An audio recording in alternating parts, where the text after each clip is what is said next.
Энэ цаг үед Тий. нэг төрлийн хүн айгүйх зовж байгаа юм. Харин Тэр хүн нь ухаантай хүн зовж байгаа юм. тий харин тий. Юм сэтгэлд нийцэхгүй, болж өгөхгүй, хэлэхээр хүлээж авахгүй, тийм ээ. Инхэн яадын болоо байл. Тэгэхээр зэрэг тэр хүн чинь зовж байгаа байхгүй. Тий шүү дээ.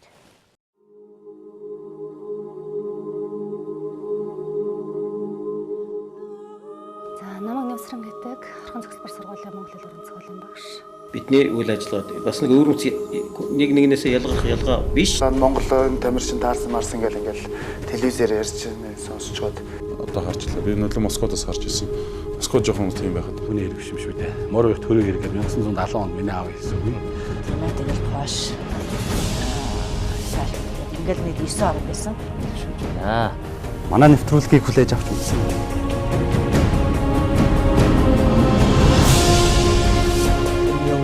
социалист системийн орнууд зүгээр аяад онд хамт аваад явах байхад тэр цагаан цэгүүдийг хүлээж аваасаа гэдэг нь эсвэл энэ зүгээр шинэ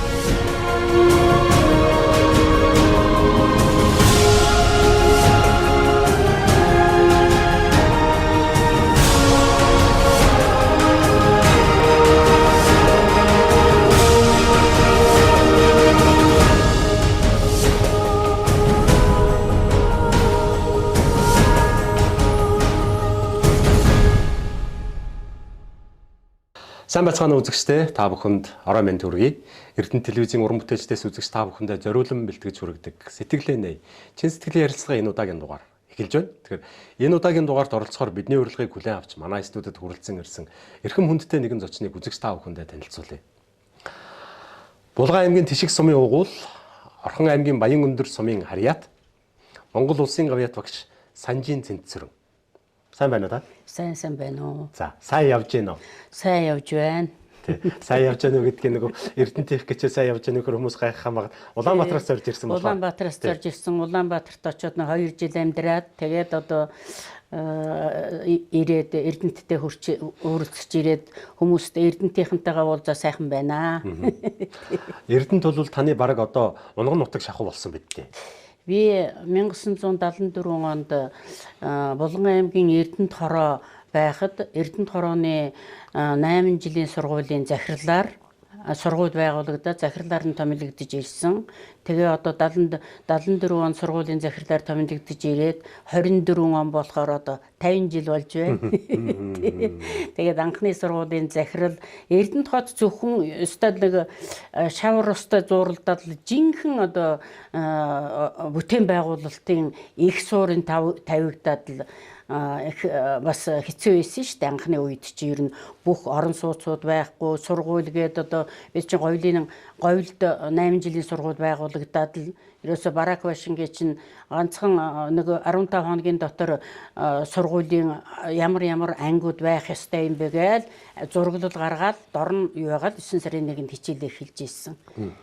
Эрдэнэтийн ёстой анхны бүтээн байгуулалтын ихэнх үед одоо ирж амьдарч байсан учраас Эрдэнэ дээрээ их бахархдаг байхгүй юу? Тий. Эрдэнэт рүүгээ ингээл орж ирэхэд ямар сэтгэл төрөв сая одоо хамгийн сүүлд. Сайхан. Тэгээд Эрдэнэт рүү ороод ирэхээр зэрэг чинь байгаль сайхан цэвэрхэн. Тэгээд нэг амьдарч байсан газар учин нүдэнд тусаад ирэхээр зэрэг айгүй сайхан сэтгэл сэргийж байгаа байхгүй юу? Ер нь Эрдэнэтээр би Эрдэнэтийн бүтээн байгуулалтанд одоо оролцсонд өөрөө их бахархдаг байхгүй юу би? Ер нь бол Эрдэнэтийн одоо бүтээн байгуулалтын гол одоо бүтээн байгуулалтын анханаас нь байсан учраас бүгд одоо Эрдэнэт хот маань эхнээсээ ахвал одоо хүртэл ямар болж үгээд бүтээн байгуулалтын тэр сайхан одоо амжилтыг Эрдэнэт хотынхоо бүтээн байгуулалтын амжилтаар бахархаж явдаг.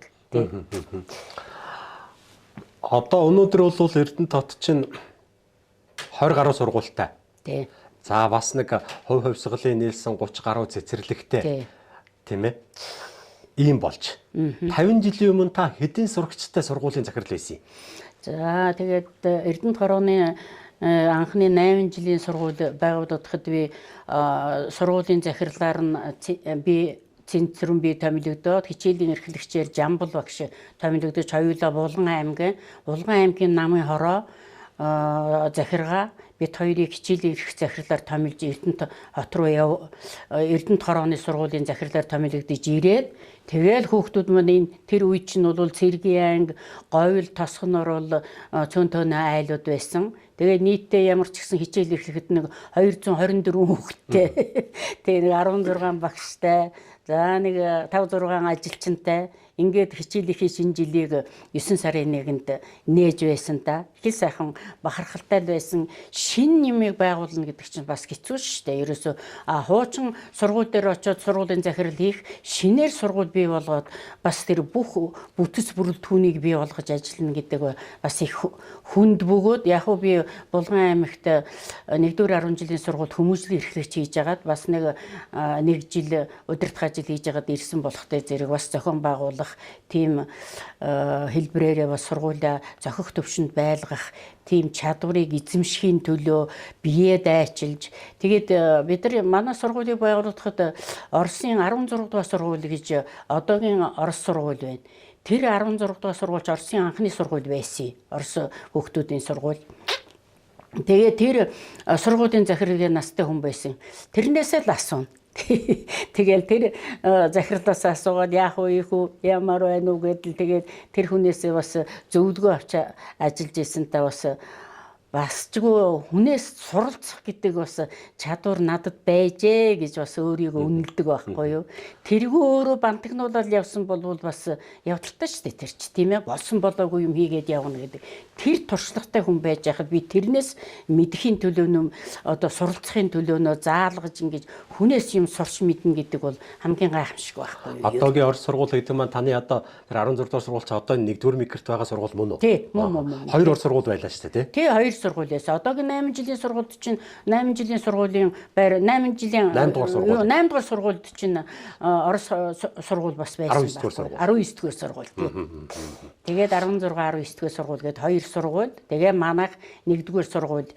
Ингээд манайх чинь 74 онд анх говьл сургууль байгуулагдаад тэгээд 75 онд одоогийн 8 дугаар 10 жил дээр байршиж ирж тэр 19 дугаар сургууль чинь манайд 1-р сургуулийн 19 дугаар сургуульч байгуулагдаагүй байжгаад манай сургууль 1-р сургууль 8 дугаар сургуулийн байранд ороод тэнд хичээлж агаад тэгээд дараагаар нь манайх одоогийн 1-р сургуулийн байранд ороод тэнд зөвлөлтийн 19 дугаар сургууль байгуулагдсан.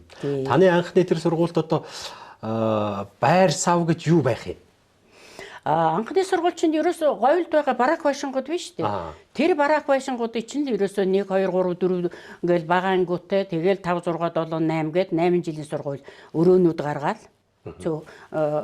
дор нь ерөөсөө сургуулийн захирал эрхлэгч хоёр сургуулийнхаа анги танхимынхаа тэр бүтцийг өг гэж байгаа байхгүй зохион байгуулалтыг өггээл тэгээд тэнд лаврант суун энд нь захирал суун энд нь ангиуд байна гээл дор нь тэгэхэд одоо тэгэл би бас тэр Анатолий Васильевич Чекашов гэдгийг л одоо бүр амар дурсдаг байхгүй юу. Тэр хүн дор нь ерөөсөө юу л хэрэгтэй байна. Тэр бүгдийг чинь дорн сургуулийнхаа тэр байруудыг ямар байх уу гээл юу хэрэгтэй байна, яах уу ийх үү гээл амар тусалдаг байсан шүү дээ өөрхөн аймд. Тэ. Тэгэл би чи яг уу зөвлөлтийн сурч мэдэж суралцаж явсан болохтой зэрэг бас их л тэднийг хүндэлж бас тэднийг дурсаж явдгийг ер нь бол тий. Одоо тэр говьлд танаа анхны сургуулийн байшин байна уу? Байгаа шүү. Одоо би юу? Байгаа юм шиг байна лээ. Би тэр мөн байх л гэж бодоод идэв нэг яг ингээд автобусны буудлын эцсийн буудлын энэ талд нэг юу байдیں۔ Барилга байдیں۔ Тэрийг би бол мөн л гэж хараад байгаа юм да буулгаад өөр цаана буулгацсан үгүй байх л гэж боддог. Тэгээ байнга тэрүүгээр явахгүй болохоо зэр би бас юу яадах юм аа. Таны үеийн хүмүүс л одоо энэ түүхийг үнэн болгож ярихгүй бол 1-р сургууль гэдэг нь одоо энэ үйлчлэгийн төвийн урдхыг л хүн бүхэн бодоод байгаа шүү дээ. Тэгсэн чинь та чинь 8 дугаар сургууль болгочлоо. Тийм.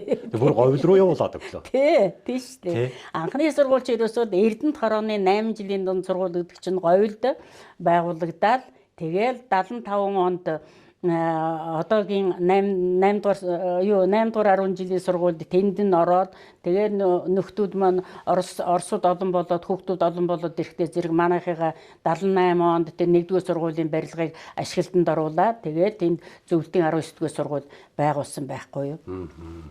Тэгээ одоо би чинь 16 багштай байсан. Тэгээ 16 багшаас одоо ер нь нэг 6 багш нэг ажилтан ингээл бид бол байх шиг байна да одоо ерөнхийдөө бол. Хүний амьдралд 50 нас гэдэг бол бас дажгүй нас. Дажгүй нас гэдэг нь бас өтөлч биш, залууч биш. Хүний амьдралын жинхэнэ идэл 90 хаа гэж яддаг нас тийм ээ. Гэтэл таны байгуулсан сургууль өнөөдөр 50 жил болж байгаа юм байна шүү дээ. Тий. Хэдийн шав төгссөн бол аа? Тэгээ зөндөл төгсөн байлгүй бодвол яг үнэ 50 жил гээд 1-р сургуульчинд байгуулагдахаас юунд гоёлоос эхлээл тэгэл одоо жинхэнэ 1974 оны 8 сарын 25-нд байгуулагдсан сургууль шүү дээ. Манай 1-р 10 жилийн сургууль. Тэгч нь ерөөсөө бид нар ч бас нээлттэй бас их зохион байгуулалтаа хийгээд улсаас телевизийнхэн ийж манай юу хийжсэн. Тэгээд бас тэр юуны нээлтийн зураг байдгийм аа. Харагдаж идэв шүү. Ер нь тий.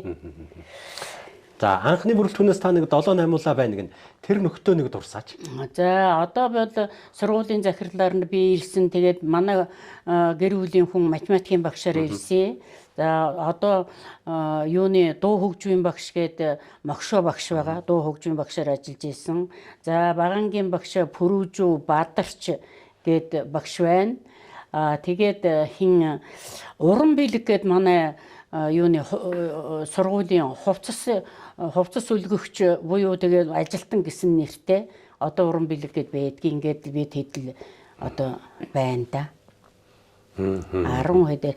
За тэр манай сургуульд чинь орос хэлний багшаар нэг Долгая гээд Лидия Константиновна гээд багш цэргийн ангийн гэр бүл орос хэлний багшаар ажиллаж исэн.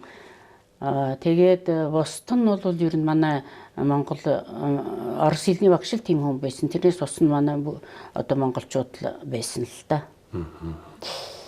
За эрдэнэтэд одоо ингээ говьлт анх сургууль байгуулагдаад за 8 дугаар сургууль дээр шилжиж ирээд гэр хорооллын сургууль хийзээ байгуулагдах юм.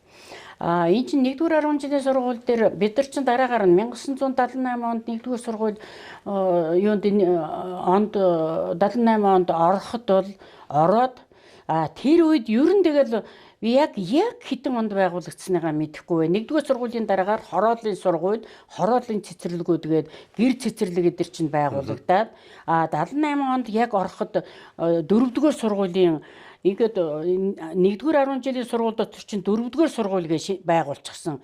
Бас тэгэл хитэн ээлжээр хичээллээд дотор нь хуваагаад 4-р сургууль гээд. Байшингаа хуваагаад. Тий, байшингаа хуваагаад дотор энэ 4-р сургуулийн баг 1-р давхарт нь 4-р сургууль гэж байсан. Дээд давхарт нь 1-р сургууль гэж байж байгаад тэгэл 4-р 10 жилийн сургуулийн барилга баригдахдаа зэрэг тэнд манай сургуулийн 1-р давхарт байсан 4-р 10 жилийн сургууль маань энд шилжиж ирээд ингээд манай 1-р сургуулиас тасарсан сургууль бол одоо 3-р сургууль юу болж 4-р сургууль.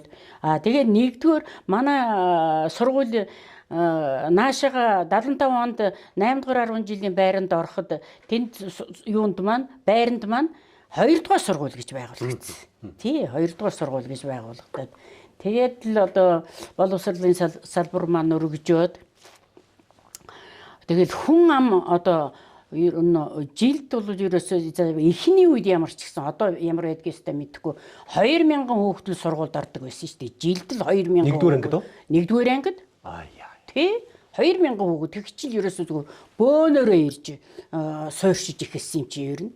Тэгээд бүр 2000 хүүхэд ороод 1-р ангид орж яадаг. Тэгээд сургууль маань багтгаа болоод цэцэрлэгүүдээ сургууль болгоод одоо тэр мэргэжил сургуулийн үйлдвэрлэлийн төвийн наан байдаг цэцэрлэг чинь 4-р цэцэрлэг гэж хэлсэн байхгүй юу. Тэгэхээр цэцэрлэгийг чинь сургууль болгоод тэгээд энэ 10-р сургуулийг 10-р цэцэрлэгийг бас сургууль болгоод ер нь цэцэрлэгийн байруудаа нэг хэсэг сургууль болгож бид нар ашиглаж байгаа. Тэгээд сургуулийн барилга баригдаад ирэхдээ зэрэг яг цэцэрлэгүүдээ буцааж тэр юунуудаа цэцэрлэгүүдээ ажиллаж эхэлсэн л дээ.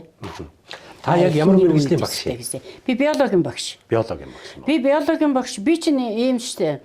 1964 онд Булган аймгийн 10 жилийн сургууль төгсөөд 1964 онд Москва хотын сургууль хүмүүжүүлэх ухааны дээд сургууль 1-р курст орж суралцсан. Тэгээд 5 жил суралцаад эндээ тэгээд юуны биологийн багшийн мэргэжил эзэмшээд энд юундаа ирээд Монголдо ирээд тэгээд намайг тэр пионерийн ордонд ажилуулна, юуны Дорнговын ангаах ухааны дунд сургууль багшаар явуулна гэдээ янз бүрийн юм ярьсаар хагаад би нэг төрлөө явж ирэхгүй сар хөвчээж нэг Булган аймгийнхаа сургуульд багшаар томилогдож ирсэн.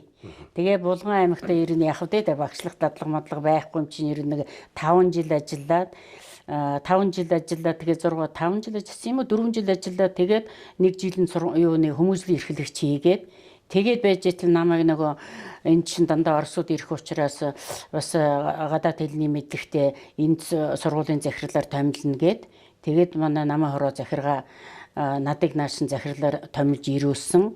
Тэгээд дараа нь манай дарга нар тэгдэг өө чамайг өстө буруу явуулсан байна лээ. Чамайг тэндээ байлгаж явах хэвээр буруу явуулсан байлээ. Та нар өөрсдөө явуулсан штэ гэл тэгээд аймгийн дарга хэн гэж хүн явуулсан?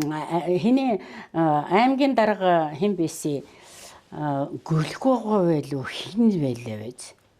Содон намаа орон дарга ямар ч гэсэн содон жамц дарга байсан. Одоо би яг хин мэд гэсэн бэлээ гэдэг ярьсан. Мартцсан биш тий. Гөлгөөгөө байсан баха. Гөлгөөгөө содон жамц дарга хоёр. Тий байсан гөлгөөгөө байсан. Та 10 жилийн сургуулийг аймгийн төвдөр төгссөн байна тий. Танаа суманд бол 10 жилийн сургууль байхгүй үү?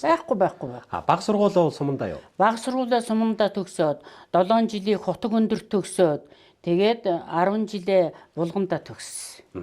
Аав ээж нь бол албаа хаагч хүмүүс үү? Малчаа нь? Аав маань сумын нарийн бичгийн дарга хийдэг байсан. Тишиг сумын нарийн бичгийн дарга.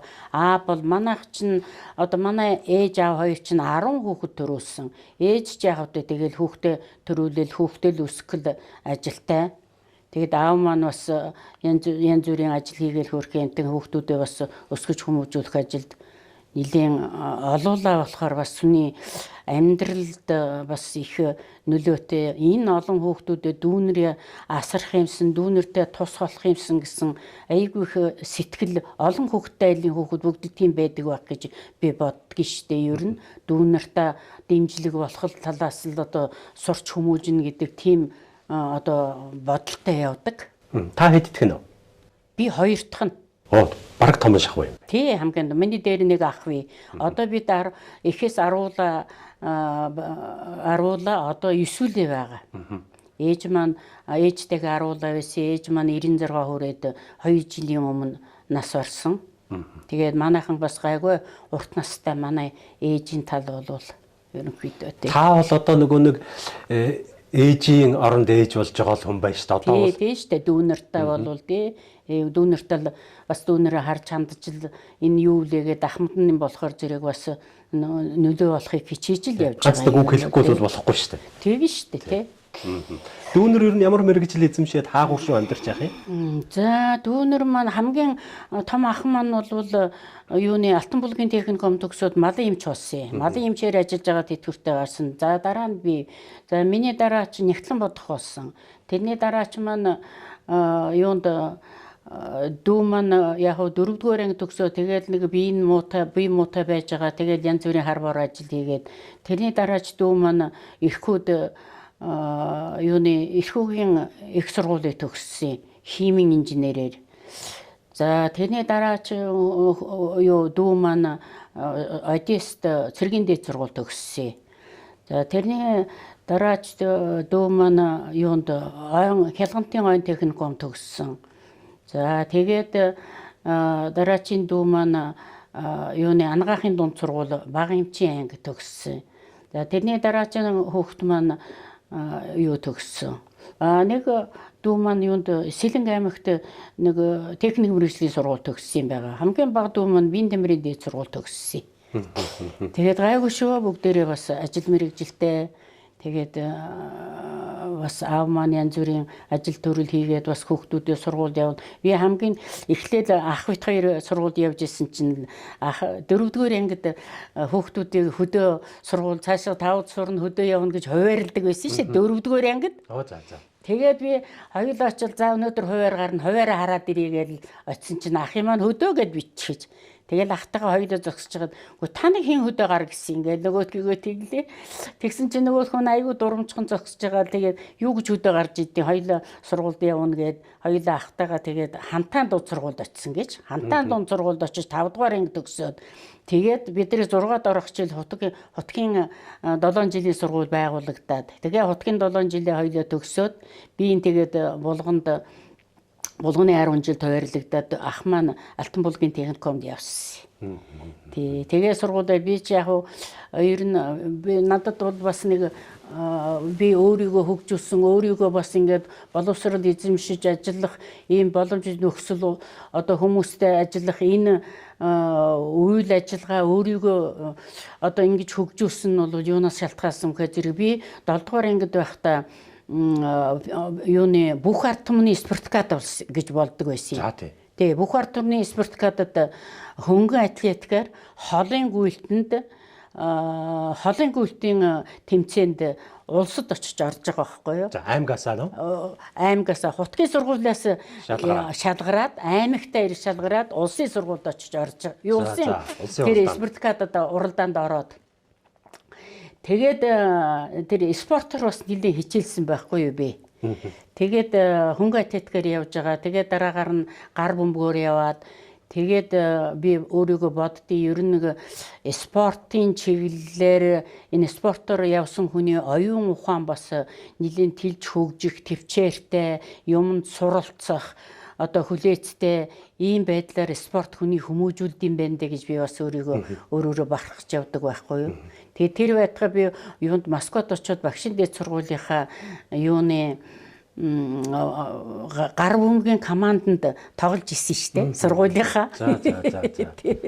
Тэгээд бас энүүгээрээ бас нэлээд төвчээр сууж бас нэг сурч хөдөлмөрлөх ажиллах арга барил хариуцлага хамгийн гол нь тийм одоо байдлаар бас сэтгэл зүрхээ зориулж ажилласан, суралцсан гэж бас өөрийгөө боддгийн.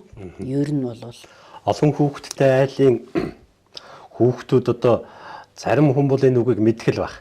Хагас цэргийн зохион байгуулалттай гэдэг шиг аж төрдөг, тэгжээж амьдрал нь хүрэлцдэг, тэгдээд дэг журамтай болдог, тэгжээж өнөөдрийн амьдралд сэтгэл хангалуун амьдралах ихэн тавигддаг. Гэтэл тэрийг хэн тийм болгодог вэ гэхээр том ах том эгч нар нөгөөх монголчуудын хэлдэг хайрын дотроо хална гадна гэдэг сэтгэлээр хүмүүжүүлдэг. Таны хал хэр зэрэг их үү? Яг ах бит хоёр бас гэрийнхээ ажлыг хамтарч хоёулаа бас ер нь одоо хийх, бүтээх, юу хийх үү. Ээж аавч бидний жоохон байхад маш их одоо ажилд сургаж ирсэн шүү дээ. Ах бит хоёр ч одоо өхөр тэрэг хөтлөөтөл одоо ууланд төлөө модонд явдаг байсан шүү дээ. Тэгэл хоёул өхөр тэргээр аваад тэр байтгай би одоо тэр баг сургууль суралцж исэн юм чинь тэр 3 дугаар ангийн хүүхэд байсан байгаа гэдэг. 3 дугаар ангийн 2 хүүхэд чинь морин чаргатай өвөл хөдөө тишээ манай тэр тишиг сумын чинь тишгийн давааны ард сүртэг гэдэг газар тэр сүрт гэдэг газараас хоёулаа цагаан идэ сүү аарц морин тэрэгэн дээр хоёулаа ачаад ирж байгаа шүү дээ 3 дугаар ангийн хүүхэд. Тэр одоо яаж тэгж явж ирсэн би хоёлаа гэж би ингээл бодоод байхад тэгээ хүн амьдрахын төлөө явдаг л байсан байна да. Одоо таны яриаг сонсож байгаа одоо цагийн 3 дугаар ангийн охин сонсвол үлгэр ч юм уу үнэн ч юм уу тийм л юм ярьж шүү да. 3 дугаар ангийн охин хүүхэд өвлийн хүүтэнд морин чаргатай давааны араас очоод давааны ар гэхэр тишгийнхэн мэдэх байдаг. Хэр зайтай ямар газар вэ гэдгийг. Тэ.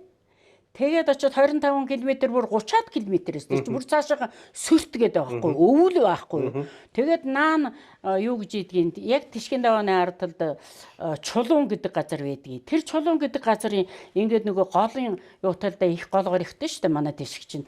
Тэгээд тэр цас айгүй хунгарлж цас орно. Ерөөсөө манай тишг бол маш их цастай шүү дээ. Айгүй хунгарлж ороод тэгээд нөгөө хоёулаа ингээд морин чаргаар явж исэн чинь морь маань даахгүй ах маань тэгж яахгүй чи буугаад яваа морь даахгүй. Тэгээд морин чаргаар хоёул морин чарга айгүй гоё штэ. Ер нь бол зүгээр цасан дээр зүгээр хөвсөлзөөлээ. Одоо морин чарга ярихаар зарим хүн ойлгохгүй бах, зарим нь бас үзээгүй бах. Сэрэлт кинон дээр морин чаргатай явж идэг штэ. Тийм ээ. Орс эмчиг аваад. Тэр морин чаргаар би бол ах бид хоёр ээж маань нэг хэсэг хөдөө байсан. Тэгээд бид хоёр сургуулийнхаа амралтаар аав маань морин чаргаар ээж дээр хөргөж өгөөд тэгээд тэр морин чарган дээр чинь ингээд том ямааны арьсаар хийсэн дахан дотор хучаад дээрээс өвсөөр хуччихна. Тэгэл зүгээр хөвцөлдөд өгөн тэр морин чарга шиг сайхан тээвэр байхгүй шүү. Ер нь бол их багаас ажил сургасан байгаа байхгүй юу. Тэгэл хоёулаа ерөөсө түлээнд яваад тэгэл түлээг том түлээнүүдийг чинь өргөж байгаа л хоёулаа хөрөөд нь усаа аавна. Тэгээ яахын өөр хин хийхийн хоёр том нь хийхээс өөр байхгүй. Тийм ажилд бас нэлээд ээж аав нар сургасан л да. Та ямар ястан халах уу? Бүрээд. Бүрээд. Манай ээж аав хоёр. Ер нь бол миний уг гарал чинь бол ерөөсөө ийм юм байхгүй юу. Бүрээд Ассерийн Закамский район. Тэр манай өвөө Закамский районд амьдарч агаад тэр хувьсгалын үеэр 3 хүүхдээ дагуулад тишг рүү орж ирсэн байгаа юм. Тэгээд манай аав гаргасан үлгийтэй аав маань ирээд тэгээд айл дөргүүлээд тэгээд гарал нь болохтой зэрэг чинь тэгээд юунаас Бориадаас ирсэн байхгүй юу? Закамский районоос. Тий. Манай өвөө маань юунд байж байгаад юуны Бориадын Хоринский районд байж байгаад Ир гараад нас орсон та. Тий. Булганыхан ер нь бол нөгөөхөө хангатагч алдартны үлгийлгээл ярдээ. Тэгээ тэргээрээ бас их аархаж омогшиж ярих дуртай. Зүгээр би бол танаа тишиг нутгийг л одоо их бахархаж ярихыг хүсэж байна. Жинхэнэ байгалийн үзэсгэлэн төгөлдөр өвлдөөч зундаач тийм газар тий. Та нутгаа нэг сайхан магтаач. Манай тишгээс тишиг сумын баг сур тишиг сумын гаралтай ер нь 10 гаруй алдартан гавьяат эмчнэр байдэн штэ. Тэгээд энэ байгаль нутгийн энэ байгалийн одоо бас энергийн хүч болов гэж би бас дотроо боддгийн. Энэ дээр үед бол манай тишгийн хүүхдүүд бол маш их юугаар цанаар гулгадаг байсан.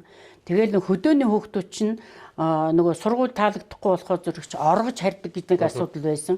Тэр оргох чинь зүгээр цанаараа гэртээ харьчих шүү дээ. Тийм сайхан тэгээд өвөлдөө цастай, зундаа сайхан байгаад ер нь тэгэл Оросын Сибирь л дээ. Ерөөсөө гол Сибирийн урд үзүүрл байх юм тий. Уулын горихтай тэгэл ургамал жимс наан тишгийн наан гэхээр төв гэхээр зэгч харгал нуур байгаа. Тишгийн давааны ар бол тэр чигээр л Оросын Сибирь өстө маш гоё. Сайхан байгальтай уулын горих байгалийн жимс. Бид нар чинь нэг сайхан хүрхрээ байдаг баха. Хүрхрээ мэдэхгүй. Би хүрхрээг яг ястай хүрхрээг нь мэдэхгүй. Тэгээд эренгийн гол гэж байдаг. Эренгийн гол чинь ингээд тишгийн тийшээгээ тавтын гол болоод тэгээд тавтын гол чинь эгийн голдоо нийлээд явдаг. Тэр эренгийн гол их гоё. Маш гоё байгаль бол ер нь. Бид нар чинь жоохон байгаль бас л мориор ингээд байгалийн жимсэнд явна, байгалийн юунд одоо хүнсний нөгөө мангар энтергээл тэрэнд явна. Тэгээд өвөл болохоор зэрэг чинь халгай нөгөө тижэл бэлдэнэ гээл бас нэг халгай малгай гэж хадаал даршлаад бас хийдэг байсан шүү дээ. Тэгээд манай Бориадууч нь бол яг хөөхөр зэрэг ногооны талбайтай ногооны талбай юугаа тарин, луунга тарин, манжанга тарин, төмсөө тарин. Тэгээд бас байгалийнхаа хишгийг хүртэн байгалаа самрыг бол ингээл шуудагаар нь ингээд юу яагаад нөгөө цайруулаад тэгээ шуудагаар нь тавьчихдаг байсан шүү дээ. Самар их цөмдөг байсан шүү дээ. Бид нар жоохон байхдаа.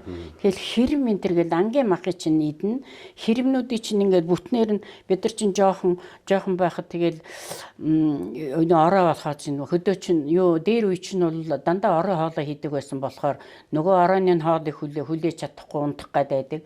Тэгэхээр зэрэг чинь нэг ширхэг хэрэмний махыг наадхан мөлжгээ суулгачдаг байсан шүү дээ. Тийм Бас сайхан гоё юутай байсан. Одоо ингээд булган дээрээ 10 жилийн дунд сургууль төгслөө. За тэгээд Оросод ингээд мэрэгжил эзэмшгээр явлаа гэл аав ээжтэй хэлсэн чинь аав ээж нь юу гэж байна? За би явлаа л гэсэн. Аав ээж юу ч хэлээгүй. Юунд явж байгаа ч гэхгүй байна. Тэгээ үгүй. Ерөөсөө яах вэ юу ч гэсэн байхгүй. Би тийм хуваар авсан би Орос явлаа гээл. Тэгэл хүн хүүхд ангийнхаа хүүхдийг дагаад л Улаанбаатар явчихж байгаа. Харин аавмаас үл манай дүүг Одессын юунд явхад манайд байжгаад 10 жил төгсөөд Одессын цэргийн сургуульд явахгүй юу. Тэр үед л аамаа юу гэсэн чинь миний хөө дүүг гадаад битгий явуулаарай цэргийн сургуульд битгий оруулаарай гэсэн чинь дүү маань тэгээ гадаад яваад Одесс цэргийн сургууль төгсөөд ирсэн шүү дээ. Тэгж нэг надад бол тэрийг л хэлжсэн. Тэрнээс битрийг тэнд яалаа ийлээ тийм юм одоо мэрэгжил эзэмшихэд тийм тодорхой юм болов хэлж байгаагүй л дээ. Зайлал тэгэл өөрсдийнхөө зургаар ямар яахыг сонгохыг би тэгээд нэг тийм Орос хэлж жаахан их сонирхолтой байсан. Орос үгнүүд айгүй чэйжилдэг. Тэгэл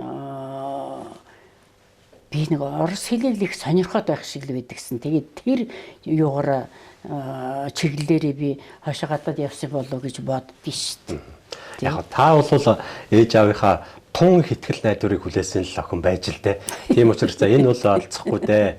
Өөрөө мэдж байгаа л байлгүй дээ л гэж бодсон баг. Тийм ээ тийм. Тэрнээс хаа байсан хэл даваа тэр Алтан Москва хэдэн мянган километр явах гэж яхаж бас эн чинь их эцэг юм чинь дотор юм бодж л байгаа шүү дээ. Мэдхгүй ерөөсөө надад бол би чи ер нь бол тэгэл багаас их зоримог байсан л дөө зоримог одоо байсан учраас тэгэл ахыгаа ч гэсэн тэг ингээл хоёлоо тэгэл тэг ингэнгээл бас нилээн дүүнраач янз суулгаад тэгэл бас нилээн л бас хийж бүтээх юу гэж хэлдгийг одоо тийм юмд бас нилээн шаргуу дайчин байсан гэж боддоо штэ би өөрийгөө хүүхэд байхдаа ч гэсэн. Та хэд хүүхэдтэй? Би 3 хүүхэдтэй. 2 хүн 1 охинтой. Одоо ач зээ олон байна уу? Ач зээ 5 л байна да. За. Энэ чи ийм юм байна лээ. Би одоо 2 юу олуулаа хүүхдүүд чинь ерөөсөө бие биенээсээ бас жаахан юу яачдаг. Олон хүүхэд гаргахгүй л гэж боддсон байна лээ. Олуулаа өссөн болохтой зэрэг. Тэгээ олуулаа байхаа зэрэг тэршээтэй байдаг юм уу яад гэдгийг бие биенээс тэршээгээд исэн юм байхгүй. Тэгэхээр олуулаа байх юм бас нэг сэтгэлд нэг юм бодогдуулд юм уу яад юм. Ер нь олон хүүхэд гаргахгүй гэж боддог байсан. Тэгээд ер нь бол миний үеэс эхлээл би олон хүүхэд гаргахгүй гэж бодоод тэгээд хүүхдүүд ч олон хүүхэд гаргахгүй гэж бодд юм уу яад цөөхөн ганц 2 хүүхдүүдтэй.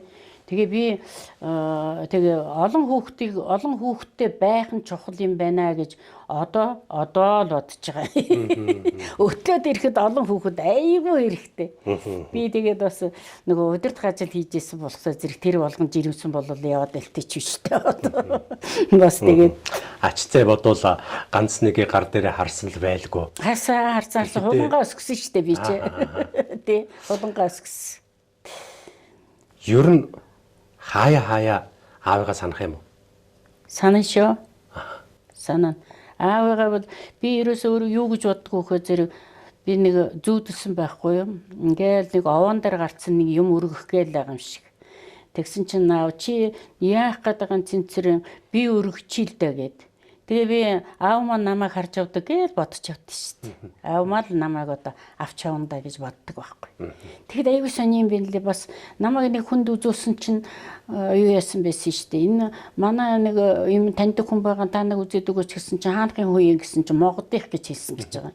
Монголын хүн гэсэн чинь тэгсэн чинь нөгөө хүн үзэж байгаа тэгсэн чинь өө чи шал худлаа ярьж штэ энэ хүн чинь нэг юм том урт сахалтай цагаан баав морин дэрэгтэй цагаан баав намайг дайрахаа шахлаа гэж тэгсэн чинь манай тэр өвөө байгаа байхгүй юу тэр тийм урт сахалтай ир гар насалсан би тэгээд боддгийн миний аавын тал аав маань ингээд намайг харж авд юм да гэж боддог байхгүй юу өөртөө гэж бодож явдгийн та аав маань намайг харж явдаг, дааж явд юм байна гэж байна. Та аавыгаа дааж явдаг шүү дээ. Ягаад тэгэхээр Монгол улсын гавьяат багш Санжийн Цэнцүрэн гэж нэр хэлж байгаа юм. Тий, нэр төрийг бас авч явах. Ерөөсөө л тэгээд юм хийсэн ажилдаа л эзэн болохын төлөө би ер нь их чармаасан шүү, чармаасан. Ер нь бол та гавьяата ордонд авсан уу? Хаа нэгэн одоо аймаг Ордонд авсан. төрийн ордонд. Төрийн ордонд авсан.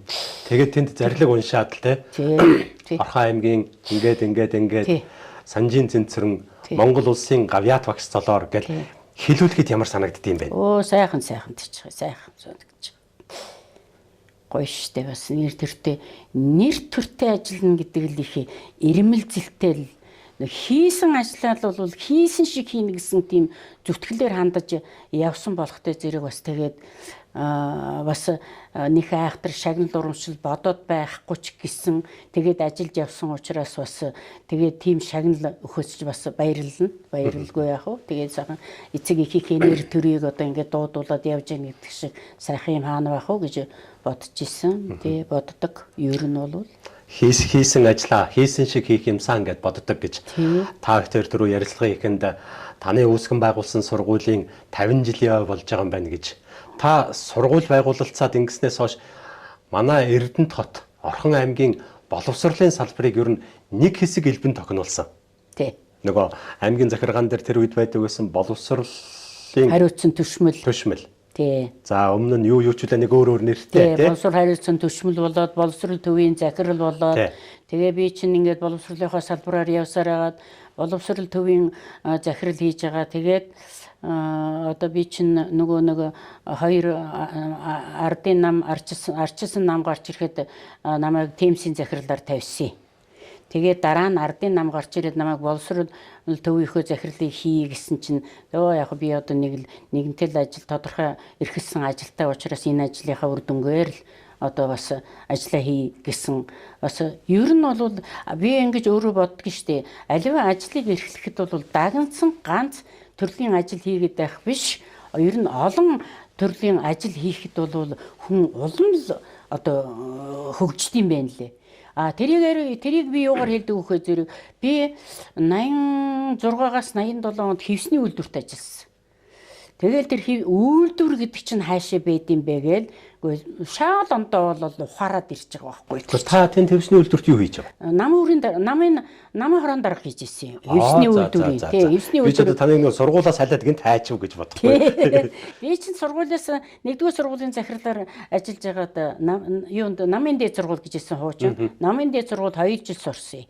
Тэгээ намын дээд сургууль сураад би яагаад намын дээд ерөн сургуульд орсон бэ гэдэг шалтгаан болвол тэгэл тэр үед удирдах ажил хийж байгаа хүмүүс улс төрийн одоо яриа хэллэг бодлого одоо ийм байхаа тэрийг би чинь Оросд төгссөн мэрэгчлэрээ явсан болохоос биш улс төр одоо юу сонирхож байгаагүй учраас намын дээд сургуульд ер нь улс төрийн чиглэлээр суралцаад энийг мэдлэгтэй болж явъя гэсэн ийм зорилготойгоор би намын дээд сургуульд орохгүй юу. Тэгээд тэр чинь хойно болохоор зэрэг чинь яг дандаа нөгөө орос хэл дээр байсан чинь энд нэг монголоор сайхан сурах гэсэн чинь намайг ордог жил оросоор хичээлдэг болчихваа. Орос хэлдээ ингээд нэг хөдөөний туршлага аймгийн хөдөө аж ахуйн туршлага чинь оросоор ярих болно муугадсан ерөөсөө тийч яг унсан юмнуудаа ярих хэрэг ойлгох болно шүү дээ. Тэгээд би тийм чиглэлээр юунд орсон байхгүй улс төрийнхөө боловсролыг дээшлүүлнэ гэж намын дээд сургуульд ороод за тэгээд төгсч ирээд намын хороонд лектор хийсэн.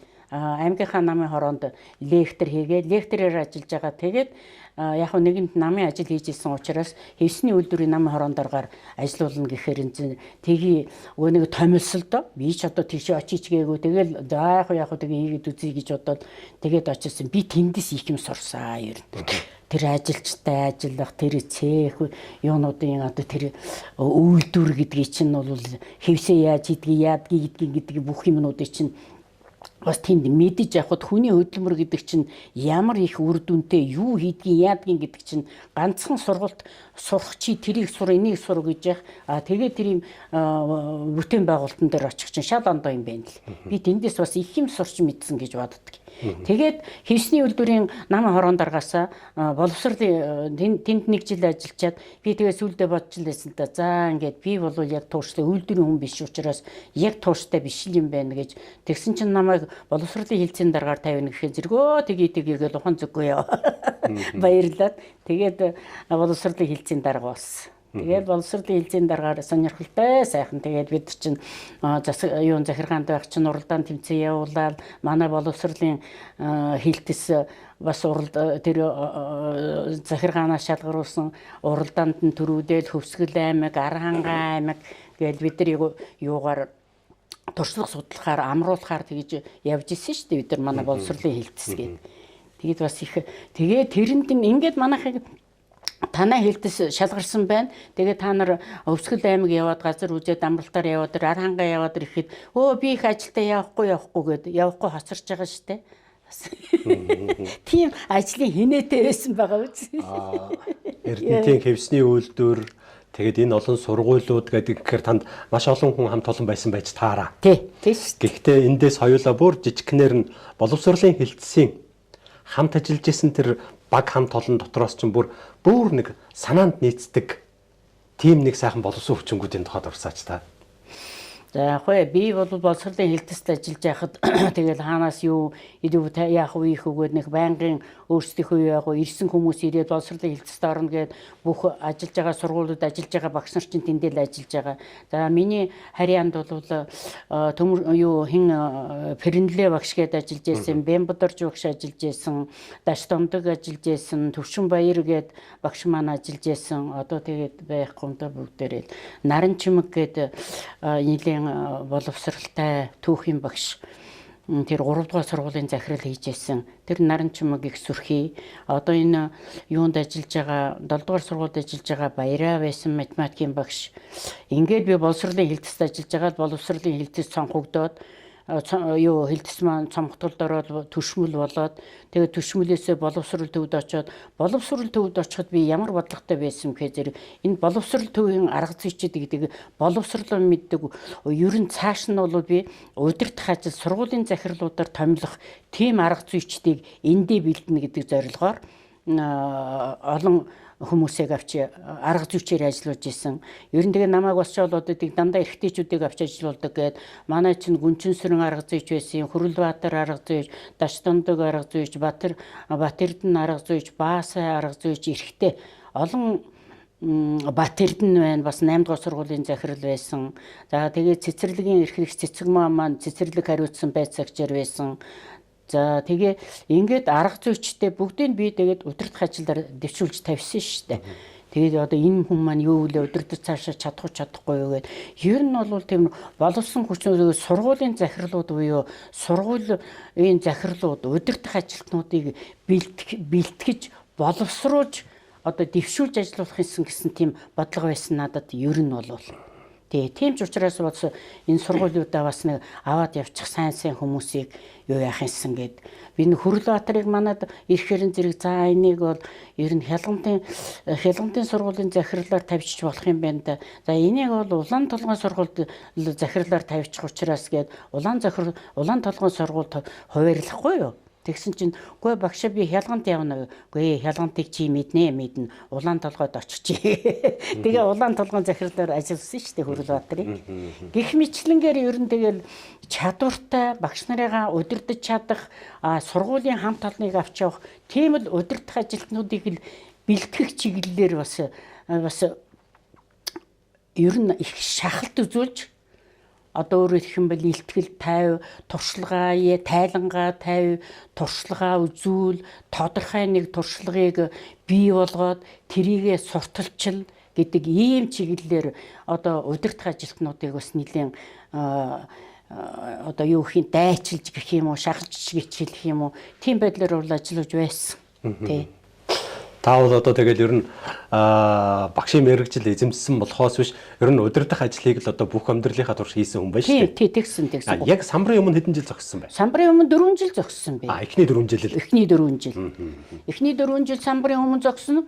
Юунд 2 хүүхэд гаргасан би тэгээд хүүхэд гаргаж нэг зогсоор байгаа л тэгэл нэг багшийн ажлыг өнгөрөөцөн гэж боддог байхгүй. Тэгээд л удирдах ажил хийгээд Эрдэнэт томилогч жижигсээс хойш хүүхэд гаргаагүй шүү дээ. Би чинь тэгээд товт удирдах ажиллаараа яваад ер нь удирдах ажлын арга барил гэдгийг чинь бас нэг өөрөө яг нэг гадаад хэлтэй юм болохтой зэрэг юм уншиж сонирхдаг, мэддэг.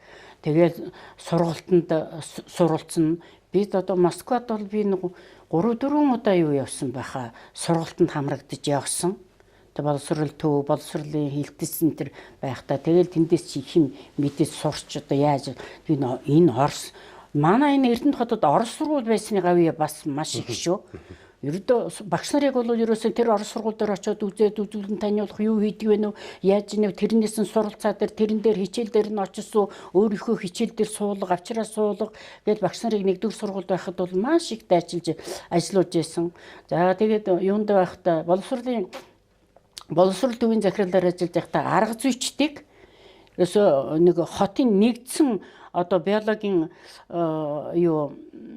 заа харгын нэгдэл, математикийн заа харгын нэгдэл, физикийн заа харгын нэгдэлгээд ингээд заа харгын нэгдлүүд төвлөрсөн заа харгын нэгдлүүдийг байгуулад тэгэл тэдэн донд ганцхан сургууль дээр биш шүү дээ. Хотын хэмжээний. Тэгээд тэр хотын хэмжээний юунда заа харгын нэгдэл дээр энэ бүх сургуулиудынхаа ажлын туршлага ямар ажил хийж болдгийг, юу хийж болох вэ, юу санаачлах вэ гэсэн тийм нэгдсэн журмаар би энэ багш нараа бас сургах, чадваржуулах тийм зүйлийг бас тэгээ эхний үед одоо тэгээ олоолаа болчиход болдгоо болов эхний үед маш их дайчилдаг байсан.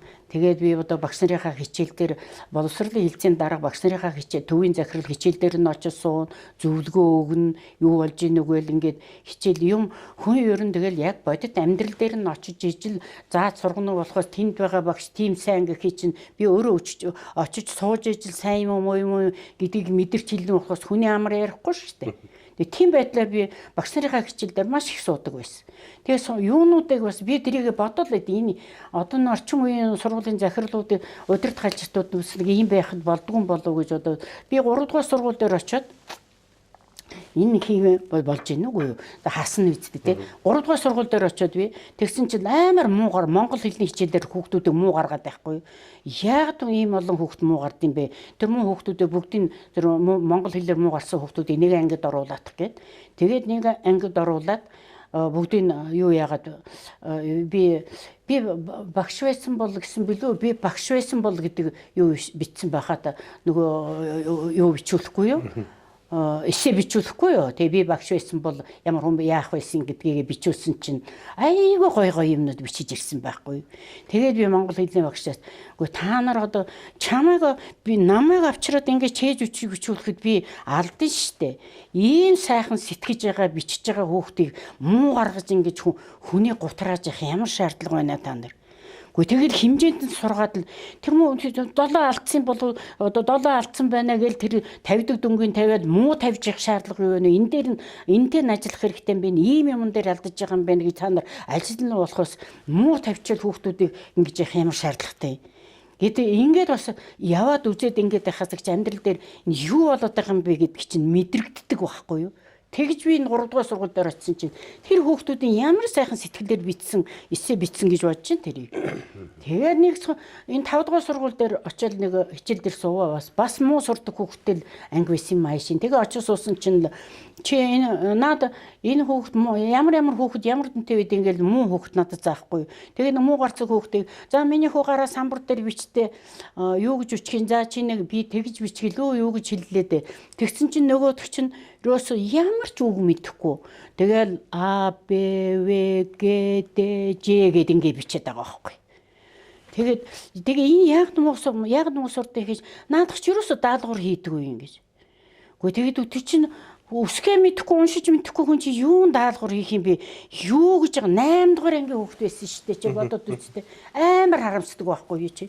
Гэхдээ энэ бичиж чадахгүй юм чинь чи ганц үг бичих чадахгүй хүн чи юуны гэрийн даалгавар хийх юм бэ чи тэгээд энэ хүүхдтэйгээ ажиллаачтай чигээд тэгээ надад тэд нар бол айгүй юунд харамсдаг байхгүй би тийм ийм байдлаар хөөхөс сургаж ийм байдлаар хүүхдүүдийг гутрааж ерөөсөө болохгүй штэ гээл тэгэхэд үзэж тардаг л байсан л да тэгээд би чинь тэрнээсээ болоод бас их уртаа ааштай юу ч гэж хэлдэм үү хэлүүлж байсан байх гэж бас заримдаа боддоо штэ өөрийгөө гэтээ үнэндээ хэцүү байгаа үст дээр чинь 8 дугаар ангийн хүүхэд АБВ гэдэг ингээд бичихээ зэрэг чинь. Тэгэл хүүхдийг бол айгүй сайн тань мэдээ сурч юу хийж чадах яах юм үнэн сэтгэлээсээ хүнтэй ажиллах ёстой байхгүй юу да та нар гээл Тэгэл зөвлөгөөгөө тэг ямар тэр олон бүх сургуулийн багш нарын чинь чи яаж үйж өг гэх хэрэгтэй. Тэгэл би тэрийг ярьдаг л байсан л да. Та нар одоо ингээд хүүхдүүдтэйгээ одоо нэг хүрчлэн ажиллаад энд нь яах ёстой юм гээд эцэг ихтэй ярьж байгаад ажилдаа яаж ингэж 8 дугаар ангийн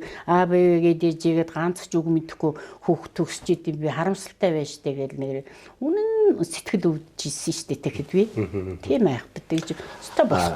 Хүүхэд муу сурна гэдэг бол хэн нэгэнд одоо хариуцлага тооцох биш монголчуудын хэлдэг гендич вэ гондоч вэ гэдэг шиг багш сурагч эцэг их гурууланд нь бий биз? Тий ч дээ гурвуулаад байх хэрэгтэй байхгүй. Багш нь чиглүүлж өгөх хэрэгтэй байхгүй. За чи одоо энэ хүүхэд бол аав гэж бичиж чадахгүй байна. Та энийг аав гэд бичүүлээ сургачих та. Тэгэхээ зэрэг чинь тэгээд би дээш цаашаага яв ингээд хамтраад ажиллах хэрэгтэй байхгүй.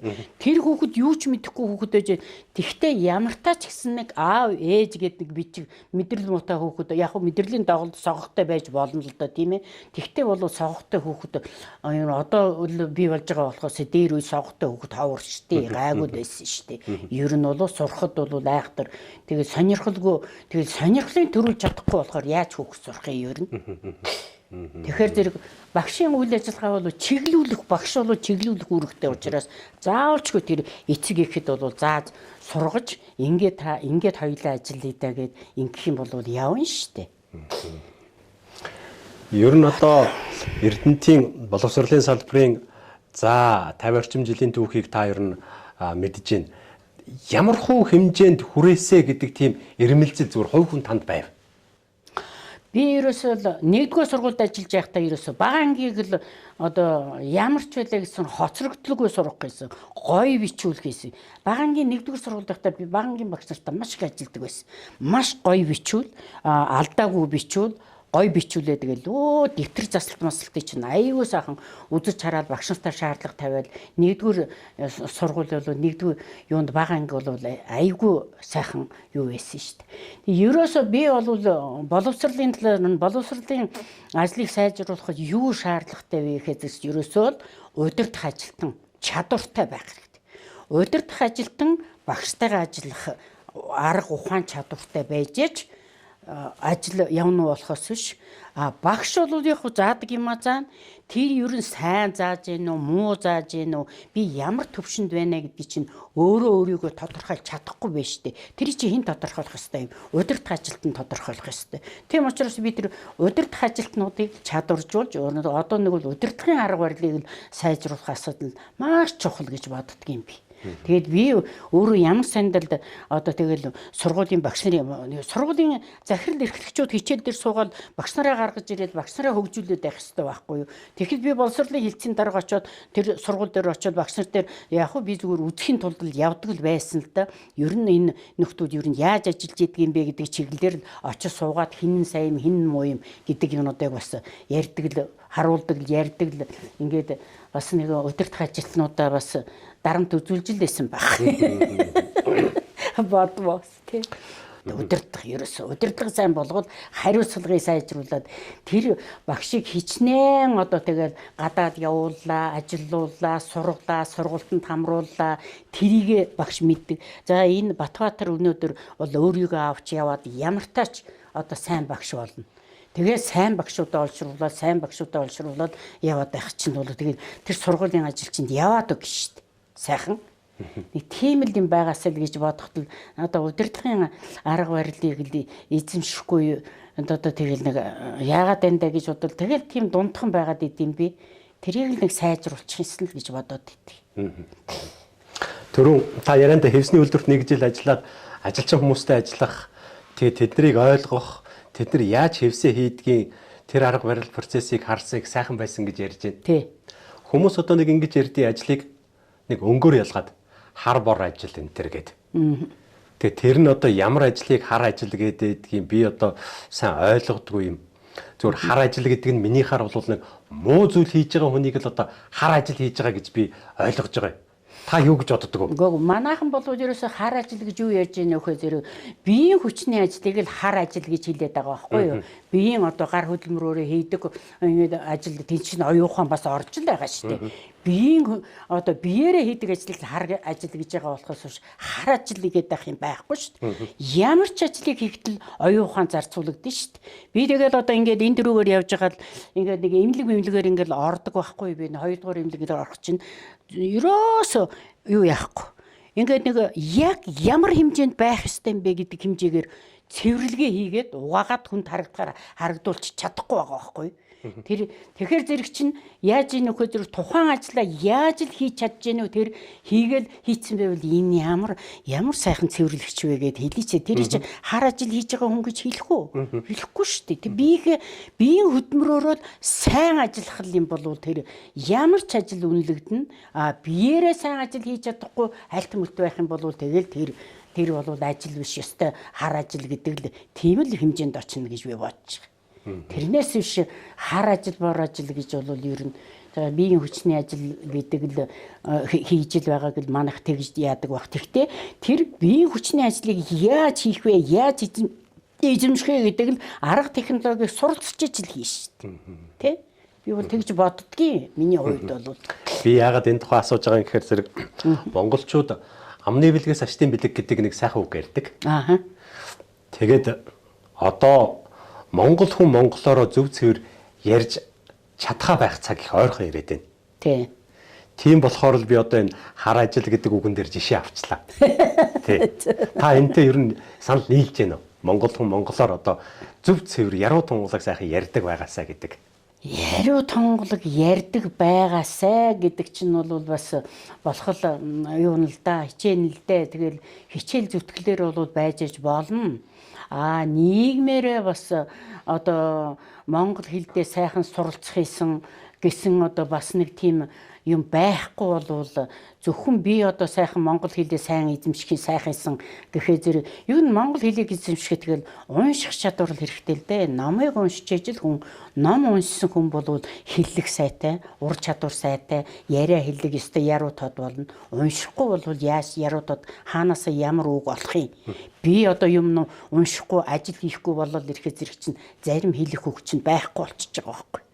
Тийм учраас бол одоо толгоогоо унших, судлах тийм чиглэлээрээ л болж. Тэгээ яг одоо энэ гадаад хэлийг бас үзэх шаардлага нь байна л да, байх нь ч байна. Тэгээд хэлээ хайж болохгүй.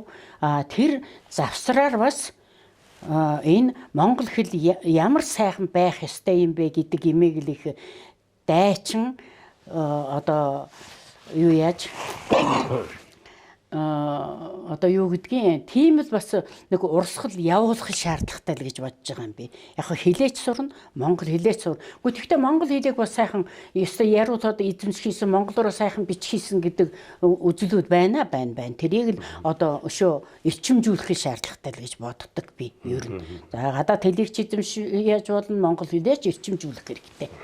Тэгэхээр тэгэл бас нэг манайх нэг хэсэг уншихаа байсан, одоо уншиж байгаа. Уншаад ирэхээр зэрэг аяндаа сайхан хиллэгтэй яруу сайхан тод үгнүүд бол бий болоод ярихгүй болохоор ер нь юм уншихгүй юу янз бүрийн тэгэл нэг жаахан яачаа зэрэг чи юусэн бэлээ гэд энэ өгүүлбэр чинь байхгүй болдгийг шүү дээ. Байхгүй болдог. Тийм учраас одоо хичээх хэрэгтэй юм шиг санагддаг надад.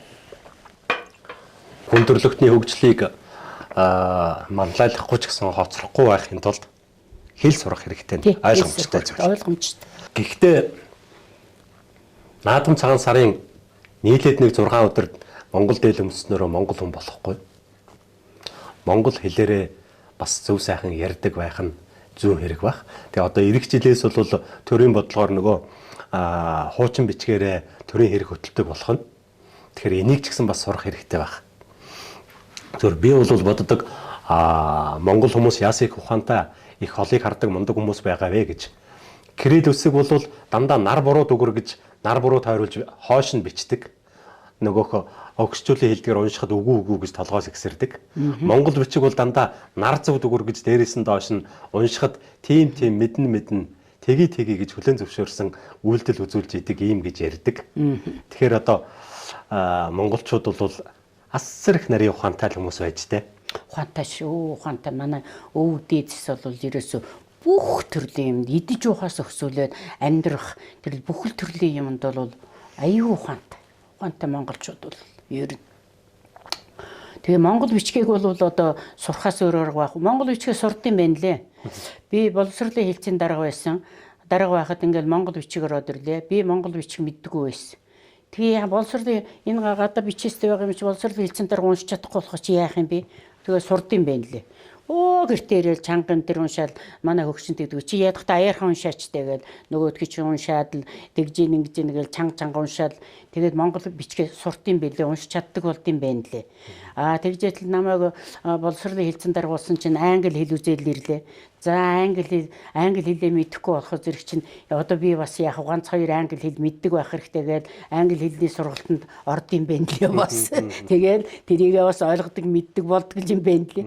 Тэгээд тэрийг хэрэглэхгүй болохоо зэрэг байхгүй болчт юм байна лээ.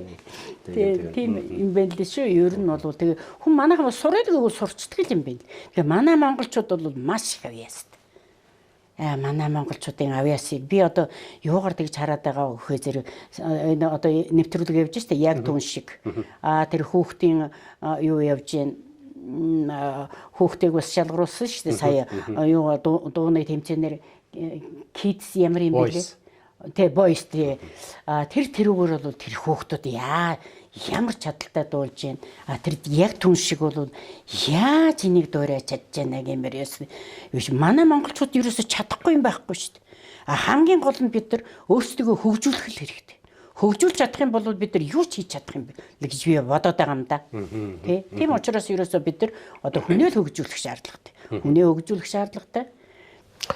Монгол хүн жинхэнэ монголоор байж, жинхэнэ монголоор хөгжвөл Монгол гэдэг гүрэн ер нь дэлхийн зулайд хүрхнэ л гэж та хэлэх гэж байна тий. Тийм шүү дээ. Ер нь тэгээ ер нь бол тэгээ хүн хөгжихийн төлөө тэмүүлэлтэй байх хэрэгтэй. Хөгжиж чадчих юм. Хөгжинэ гэдэг нь хөдөлмөрлөн л гэсэн үг. Тий, хөгжинэ. Оюун ухаанаа хөгжүүлнэ.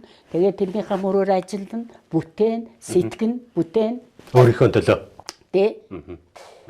Ер нь өөрийнхөө ер нь бол тэгэл мэдлэггүй хүн бол тэгэл хэцүү шттэ. Ер нь бол тэгэл мэджил байгаад хаанч очиод хинтээ ч ярих гэсэн чадвартай байхын төлөө нь л өөрийгөө л одоо дайцлах шаардлагатай гэж би боддгийн ер нь бол. Тэгэхээр бид хоёрын ярилцах цаг ингээд өндөрлөж байгаа. Тэгэхээр та хүний амьдралын хагас зууны тэртээ байгуулсан сургуулийн чинь би нөгөө дахин хэлээд байгаа 50 жилийн 50 дахь жилийнх нь өдөр одоо удахгүй 8 дугаар сард болох гэж байна шүү дээ. Тэгэхээр одоо анх тэр байгуулж исэн хамт олноод урсаад тэдний үр хүүхдүүдэд болоод анх тэр ирсэн 200-аад шавь нарын чинь зарим нь ч л байгаа л байх. Байгаа. Тий. Одоо тэр таны байгуулсан сургуулийн үйл хэргийг үргэлжлүүлээд явж байгаа бас залуу багш нар өнөөгийн сурагчид мөн Орхон аймаг Эрдэнэт хотын нийт боловсролын салбарын хамт олондоо та бас нэг сайхан үг хэлээч. За тэгэхээр би 1974 онд Эрдэнэт хотынхоо боловсролын суурийг тавьсан гэж боддог. Эрдэнэт хорооны 8 жилийн сургуулийн анхны захирлаар томилогдож ирээд, анд нөхдийнхөө хамтаар томилогдож ирээд энд 8 жилийн сургууль байгуулсан. За миний одоо анх сургуулийн захирлаар ажиллаж байхад газараас ирсэн бас их хвчлэн Булган аймгийн одоо сургууль хүмүүжүүлэгч багш нар энэ хорооныхоо сургуулийн боловсролын энэ Эрдэнэт хотынхоо боловсролын байгууллагыг энэ хөгжлийн одоо үүс гэж бий болгож хөгжүүлэх энэ үйлсд одоо гар бие оролцсон багш нарын минь үр хүүхдүүд бүгд одоо энэ Эрдэнэт хотынхоо төлөө зүтгэж одоо ажил амжилт амьдралаа дэвшлүүлж яваад нь одоо бахархаж баярлаж явдаг.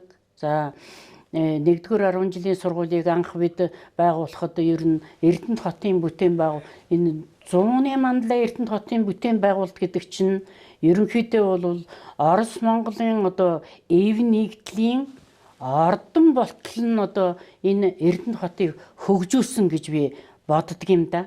Тийм учраас бас энэ Эрдэнэт хотынхоо хөдөлмөрчдийн үр хүүхдийн төлөө өөрсдийнхөө хүчийг дайчилж энэ боловсрол олгох Эрдэнэт хотын 10 жилийн сургуулийг төгссөн одоо олон алдартан гавьяатнууд байна. Эдгээр хүмүүсээ одоо хөгжүүлж амжилтанд хүргэсэн үе үеийн одоо сургууль хүмүүжүүлэгчид, багш нар, энд сурч хүмүүжиж байсан хүүхдүүд, Оросын одоо ард түмнээс суралцах, орос хэл сурах энэ ажилдаа их итвэх зүтгэл гаргаж, Оросын сургуулийн үйл ажиллагаанаас суралцах чиглэлээр өөрсдийгөө дайчилж, хүүхдүүд маань ч гэсэн энэ орос сургуулийн хүүхдүүдтэй үерхэж, найзалж, олон одоо хэл суралцаж, сургууль өөрийгөө хөгжүүлэхийн төлөө зүтгэж амжилтанд хүрсэн байх гэж ингэж бодож байдаг. За тийм учраас энэ Эрдэнэт хотын маань сургуулийн 10 жилийн 1-р дунд сургуулийн 50 жилийн угтаж одоо энэ бүх энэ сургуулийг төгссөн бүх хүмүүс, энд ажиллаж байсан бүх сургууль хүмүүжүүлэгчид энэ сургуулаа ийм сайхан хэмжээнд нь хүргэсэн гэж боловсролынхаа суурийг бид нар сайн тавьсан гэдэг ийм одоо байдлаар өөрсдөө бахархаж яваарай. Энэ бидний анхны суурийг тавиад бүтээсэн энэ сургуулийн одоо хөгжил дэвшлийн амжилт нь биднаас үүдэлтэй шүү гэдэг гэж ойлгож явах байхаа гэж ингэж бодож байна. Ингээд энэ сургуульд ажиллаж, хөдөлмөрлөж, сурч, хүмүүжиж байсан та бүхэндээ энэ сургуулийнхаа 50 жилийн ойн баярын мэндчилгээ дэвшүүлж, та бүхэндээ ажлын өндөр амжилт, хамгийн гол нь эрүүл энх сайн сайхан амьдрахыг хүсье. Одоо ажиллаж байгаа багш нар маань Эрдэнэт хотынхоо энэ боловсролын системд тэргүүний одоо сургууль байхын төлөө бүх хүчээ дайчилж ажиллана байхаа гэдэгт анхадагч нар чинь итгэж байгаа шүү гэж та нартаа одоо хүндэтгэлтэйгээр одоо мэндчилгээ дэвшүүлж байна гэж хэлье. Бидний урилгыг хүлээж аваад манай студид хүрэлцэн ирээд хоёлоо бас тодорхой зарим зүйлийн тухай сайхан ярилцсан танд их баярлалаа. За баярлалаа. Тэгээд танд болоод танай гэр бүл хүүхдүүд бас танаар дамжуулаад олон шав нарт чинь хүний амьдралд хүсч бол хамгийн сайн сайхныг хүсье. Баярлалаа. Бид хоёрын яриа амар гоё болсон. Чи тэгээд би чи хэрэгтэй хэрэггүй юм ярьсан тэрийг хасаарай. Тэгтээ айгүй гоё яригдсан. Өнөөдөр 50 жилийнх нь ойн өдөр бас тохиож байгаа сургуулийнхаа 60 жилийн ойгоор бас хүндэт зочноор хүрэлцэн ирээрээ. Хүний амьдралын 160 гэдэг бол том тоо шүү. Тийш үү. За танд ингээ сайн сайхныг хүсье. Баярлалаа. Сайхан ярилцлага боллоо. Тэгэхээр өнөөдрийн дугаард хүрэлцэн ирсэн эрхэм хүндтэй зочин маань өнөө цагийн хүмүүсийн ярьдаг, хэлдэг тэр заншилсан үгээр болвол эрдэнэтчүүдийн боловсролыг загалмайлсан ийм эмэгтэй байна. Монгол улсын гавьяат багш, Булган аймгийн Тэшиг сумын уугуул, Орхон аймгийн Баян өндөр сумын харьяат, нийслэл Улаанбаатар хотын суугуул Санжийн Цэнцүрэн гэдэг ийм эрхэм хүндтэй зочин байлаа. Дараагийн дугаар хүртэл баяртай үзэгчтэй. За их баярлалаа. Болсон уу? Тэгээд цаг ингээд өндөрлөгдөх. Хасах юм байгаа юм шүү дээ. Эрэхтэй эрэхгүй юмнуудын тийм. Яг нь ер нь тэгээд энэ дундаас нь авахын аваад яахан яриад. Тэгэхээр гоё байлаа. Чи ч гэсэн хоёулаа одоо ярих юм яриад, сайхан чөлөөтэй яриад тий. Нэг энд юу ярих гэдэг юм болоо гэх юм байхгүй, сайхан хоёулаа сэтгэлээсээ ярьлаа. Тий, баярлалаа. Тий. Тэгэхээр бид хоёрын ярилцах цаг ингээд өндөрлөж байгаа. Тэгэхээр хазайлгаж болохгүй тэтэм шиг нэрээр чинь би овголсон халуун зүрхний уйрал хайр гунгийн чинь хүртэл өвлсөн өргөстөөрчлөнд бүдчээд уйлд суухын цагтаа хүн өлгийг минь сийлсэн аавтай болохоор амьд явж чаддаг.